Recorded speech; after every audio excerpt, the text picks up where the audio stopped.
Like, I remember talking to one of my teammates, Harper Brown, and she was like, "St. John's scored the first goal, but that is the first time it has never affected me," because she felt so confident in, like, what we were capable of doing. Hello, and welcome to The Perch, where we highlight authentic voices, expert insights, and meaningful conversation. The Perch brings the Kinkaid School's mission to life through stories of education, leadership, and community. Let's get started.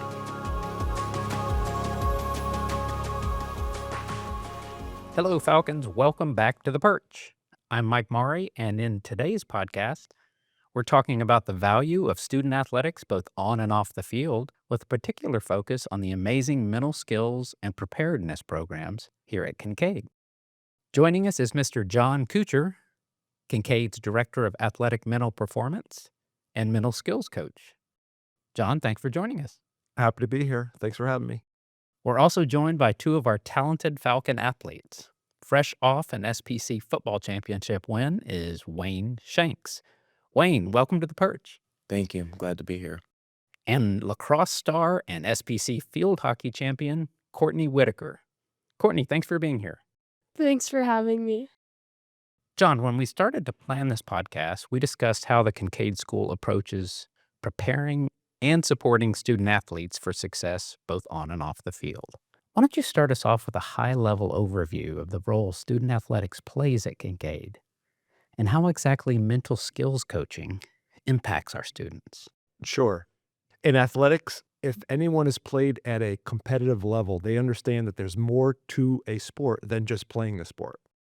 Mental skills development helps athletes utilize what talent they have, enhance it, and also bring forth different skills that they didn't even know they had before they started the mental skills development. Again, we know there's more than X's and O's to sports. We know there's more than just talent in sports. And that's what the mental side of the game can bring out in athletics. Perfect. So, Wayne, we talked about a successful SPC championship win a few weeks ago. Just real quick, tell us what that was like being on the field after the win. You're surrounded by your teammates, the emotion and the feeling on the field. Yeah. It was a really exciting moment, of course. We worked hard all season. Um, Early mornings, late nights, that's a big part of that final, excitement. It doesn't just start off on game day or on Friday nights or Saturday nights. It starts at practice. We had a really good preparation. Coach Lauren had us made sure that we were ready.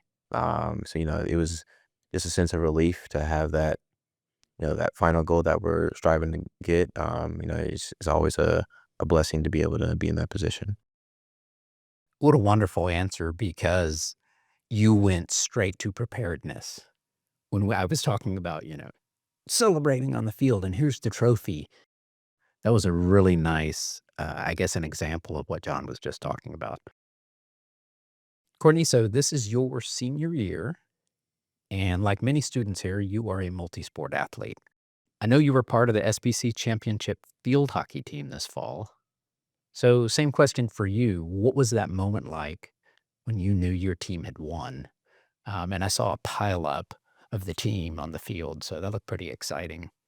Is there a connection there like Wayne talked about? The moment of victory versus what it took to get there? Yeah, it was just honestly one of the best moments that I've ever had playing a sport. It was a moment of like relief for our team because we have worked so hard, especially over the past 4 years. That has been like our goal, working up to it and just preparing every single week, thinking about that end goal. And so when like the last buzzer hit and we all ran to the field and piled on top of Catherine Rosser, who's our goalie. Like, I mean, we were all crying. Like, we have never been so happy for a win. And yeah, we prepared for a really long time. And it was just like a payoff of how much hard work. And it was just a reflection of the leadership that we had on our team and just the work ethic that we all were putting into it. How much of a role did mental preparedness play in getting you ready for that moment? I think it played a huge role because we had talked for the past week about confidence and stepping onto the field with confidence, and from the moment we stepped on the field that day, um, there was just, like, this sense of, like, we know who we are and we know why we're here, and we were playing with so much confidence. Like, I remember talking to one of my teammates, Harper Brown, and she was like, "St. John's scored the first goal, but that is the first time it has never affected me," because she felt so confident in, like, what we were capable of doing. So, Wayne, real quick, I want to pivot back to you. When we were talking beforehand, I believe you had talked about reset was a word you used in your preparedness. Can you tell us a little bit about a moment like that where you didn't quite, or your team didn't quite get the outcome they wanted within a game? And how do you respond to that? Yeah. A lot of times we have slow starts. Like this past season, we had a couple slow starts, and particularly in offense. So like St. John's, for example, that was our first day game. We were playing at 2 p.m. So I felt like we were kind of slow starting, and it was a little bit of frustration. Just obviously we want to be able to jump out early, get the other guys to play. That's especially those seniors that don't get to play a lot. I feel like that's important. So I felt like we needed to reset. Just have that moment to just calm down. Like, okay, we know that we had a slow start. We just need to do the things, remember the things that we practiced, do the things that we need to do in order to be successful. I agree with what they both said about how they got to those particular situations. These situations don't just happen. It's not they weren't lucky to be confident on the field hockey field. He wasn't lucky to be able to reset in the middle of the St. John's game. They work through that. These are skills that these athletes have developed over time and over a purposeful, intentional actions through their coaches, through us, through the teachers on campus here. We work through these things so that when the situation is called upon for them to utilize these mental skills, they have them. So this wasn't a one-shot deal. This didn't just happen during the SBC championship game and during the St. John's game. These are things that they've been working through throughout their career.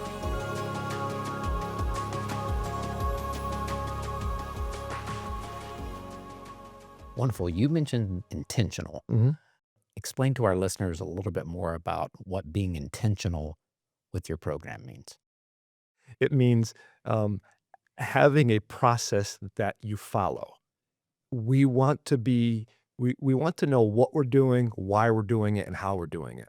And if we have those details, then we can work through whatever situation we encounter, and then we can learn from that situation. If we don't know what we're doing, why we're doing it, or how we're doing it, then it's really hard to reflect and learn and grow. So that's what being intentional is about. It's about asking those questions before they actually happen so you can work through some things. Again, it doesn't mean you're going to be perfect when those situations arise, but it means you're going to be at least ready and flexible for those situations. But the best part about encountering those situations is you'll be able to learn and grow from them. So I'm going to pivot back to Wayne and Courtney for a minute. We'd mentioned a few keywords within your programs, and two of them jumped out at me. One was growth mindset, and then the other was visualization. Can either one of you tell the listeners a little bit about how visualization in your sport or something you do off the field, maybe in academics, how that helps you be successful in what you do? I feel like with visualization, like we talk about that every time we meet. Like even if we're talking about a different topic, like that's always a key idea that we always high point because like you visualize, you can visualize what you want to happen in the game. Like even if it doesn't exactly happen that same way that you visualize. A lot of times, like I've noticed, like I visualize a certain play that I want to happen, and it's not the same thing, but it's similar, and it actually happens. And that kind of gets you in that mindset to like okay, you got to do this thing, you got to do that, like attention to detail, stuff like that. Perfect. Courtney, how about you? I feel like visualization, it's something you can do before the game, but it's also something that you can do during the game. Like, if you make a mistake, kind of, visualizing your reset and just bringing it back for a second because you can move on from that mistake. You just have to visualize it. You just have to, like, breathe and let go of it, and I think visualization plays a huge role in just getting your mindset ready to play on the field because a lot of times before the games, you're kind of, like, thinking about all these things that could happen or, like, you're kind of focusing on the uncontrollables, but I think visualization kind of brings you back to the controllables of the game. I like that. Could either one of you pick up on the idea of visualization or maybe a growth mindset outside of athletics? Something within the programs that we have built specifically at Kinkaid for helping you be successful with mental preparedness. Have you applied that anywhere off the field, either in your personal lives, academics, arts, anywhere else? I mean, definitely in school because learning is such a growth process, like, you're not gonna know everything going into everything, that you take, like, from tests to quizzes, so that growth mindset of, like, you're taking a test not just for the grade, but you're taking a test to, like, learn, just, like, more about the world and more about um, what you're supposed to like, what you wanna do in the future and things like that, so, like, I guess the growth mindset can come from, like, when we get, like, a paper back in English, there's all these corrections, and it's not just a grade, you're, like, going back and you're correcting, like, "Oh, this is what I need to fix," and, like, it also relates to sports because you're, like after a game, you're like, "Okay, let me review this game, like, watch film, let me go back and see what I need to correct." It can You can do the same thing for school. John, when you are teaching and the coaching staff are talking about a growth mindset, Mhm. could you break that apart a little bit more? Sure, growth mindset is a way of rewiring our brain to think about the world in front of us. Um, we, as coaches, we definitely don't want to think of our athletes as fixed entities where we're not going to be able to have them grow and get better. Like, we want to be able to mold and develop and have the team and our whole program grow as the season moves on. So, as each individual is working on their own growth mindset, the program, the team, and definitely the coaches are leading the way to reassure and promote that growth mindset so that all of the brains that are involved are actually changing, rewiring for the better. That sounds great. So, Wayne, I remember you mentioned, and we talked about this earlier, becoming really intentional about these programs Mhm. and making some of these tools, techniques, and training more available beyond just varsity athletes and really starting to work with some of our middle school students. Wayne, have you seen anyone? Um, do you know of anyone who is starting to really develop that kind of skill set, a growth mindset, or any of these other mental preparedness skills um, below the varsity level, maybe in middle school? Yeah, so I have a little brother. He's in seventh grade, so I try to teach him these skills like while he's young, like because a lot of these other schools, a lot of people don't have the resources that we have to be able to learn these important things like this. Because this is really important. Like it's a big part of your life, a big part of sports, and just anything that you use in life. I feel like these could carry you a long way. So I try to teach him those different aspects, just little by little. I know like it's a little hard to understand while you're young, but just like you said, the growth mindset thing. Like if he makes a mistake in sports, he'll get really upset. Just kind of like bring himself down. I just tell him like you got to move on. Like there's nothing you can do about the past. Just worry about the present.